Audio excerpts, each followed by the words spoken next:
વિરમગામના ધારાસભ્ય હાર્દિક પટેલ દ્વારા આયોજિત સામાજિક એકતા ક્રિકેટ ટુર્નામેન્ટ 2025નું ગતરોજ સાંસદ ચંદુભાઈ સિહોરા અને ધારાસભ્ય હાર્દિક પટેલની ઉપસ્થિતિમાં પૂર્ણાહુતિ કરવામાં આવી હતી. છેલ્લા એક મહિનાથી વધુ સમયથી વિરમગામ પોલીસ લાઇન ખાતે નાઇટ ક્રિકેટ ટુર્નામેન્ટનું આયોજન કરવામાં આવ્યું હતું, જેમાં વિવિધ ટીમોએ ભાગ લીધો હતો.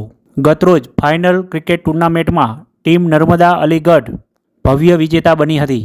ગઈકાલે કાર્યક્રમની પૂર્ણાહુતિમાં સાંસદ ચંદુભાઈ સિહોરા, ધારાસભ્ય હાર્દિક પટેલ, વિજેતા ટીમ, ઉપવિજેતા ટીમ, શ્રેષ્ઠ ખેલાડીઓ, ગેમ ચેન્જર અને શ્રેષ્ઠ બેસ્ટમેન બોલર તરીકે પસંદગી થયેલી હતી, જેમાં રોકડ રકમ, ટ્રોફી, આકર્ષક ઇનામો આપીને પ્રોત્સાહિત કરવામાં આવ્યા હતા.